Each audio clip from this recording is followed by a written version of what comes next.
Hello students, this is my next lecture on dynamics, lecture 16. In the previous lecture, I have discussed expression for radial and transverse velocity.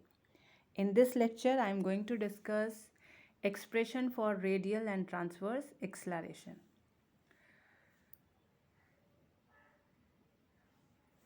Let AB be the polar curve r is equal to f theta and let OX be the initial line.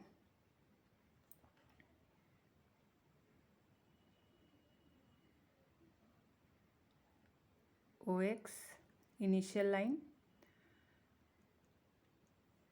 and this is the curve.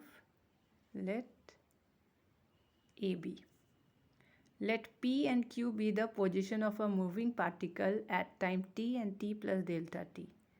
Let this point be P, coordinate r theta. This point be Q, coordinate r plus delta r, theta plus delta theta. Join OP and OQ. And let the velocity along OP is u and perpendicular to OP is v. Similarly, the velocity along OQ is u plus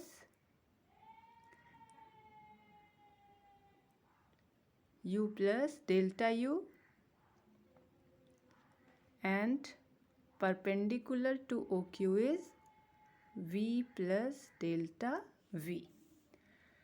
Now we have to draw a line QR which is parallel to OP and QS which is perpendicular to OP. So in the next figure I will show this.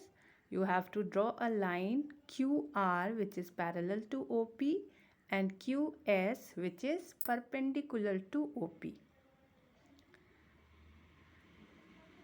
Then the components of velocity along QR.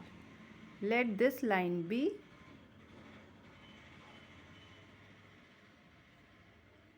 QR.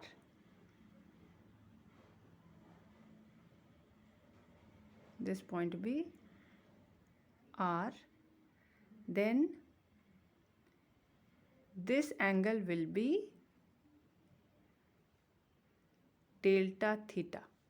So we have to find the component of u plus delta u along QR, which is u plus delta u cos delta theta, and u plus delta u perpendicular to QR, that is along QS. Let this line be QS.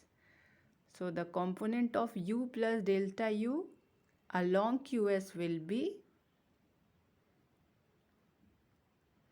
the component of v plus delta v along QR will be v plus delta v cos pi by 2 plus delta theta.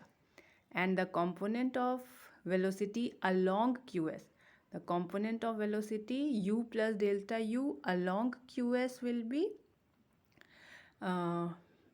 u plus delta u cos pi by 2 minus delta theta, and velocity component of v plus delta v along the direction QS will be v plus delta v cos delta theta.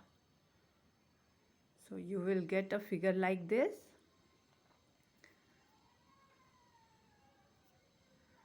This is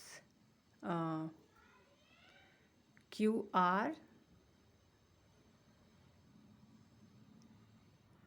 So the component of u plus delta u along QR is u plus delta u cos delta theta, and the component of v plus delta v along QR will be v plus delta v cos pi by 2 plus delta theta. Similarly, we have to find the component of u plus delta u and v plus delta v along qs. So we will get u plus delta u cos pi by 2 minus delta theta and v plus delta v cos delta theta, as this angle will be delta theta. So we have first calculate radial acceleration. So radial acceleration is rate of change of velocity along the radius vector OP. So we will calculate it like limit delta t tends to 0, velocity along OP at Q minus velocity along OP at P divided by delta t. So we have calculated it. The velocity along OP at Q will be u plus delta u cos delta theta plus v plus delta v cos pi by 2 plus delta theta, and the velocity along OP at P is u. So we will get this term, limit delta t tends to 0, u plus delta u cos delta theta plus v plus delta v cos pi by 2 plus delta theta minus u divided by delta t. Cos pi by 2 plus delta theta is minus sin delta theta. So in the next term we will get limit delta t tends to 0, u plus delta u cos delta theta minus v plus delta v sin delta theta minus u divided by delta t. Since delta theta is very small, cos delta theta is 1 and sin delta theta will be delta theta. So we will get limit delta t tends to 0, u plus delta u minus v plus delta v delta theta minus u. Simplifying it, we will get limit delta t tends to 0, delta u divided by delta t, as u minus u is cancel out, this u and this u is cancel out, so we are left with delta u.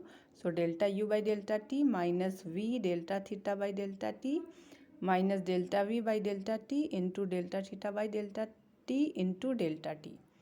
This can be written as du by dt minus v d theta by dt. This term becomes 0 as delta t tends to 0. So du by dt, the velocity, normal radial velocity, that is dr by dt.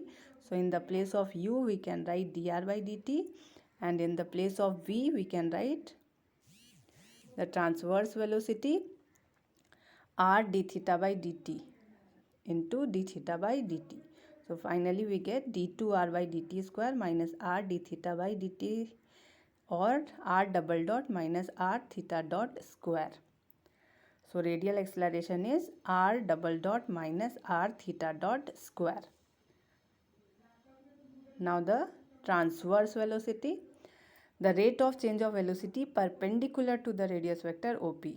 That is limit delta t tends to 0, velocity perpendicular to OP at Q minus velocity perpendicular to OP at P, that is along QS. So we will get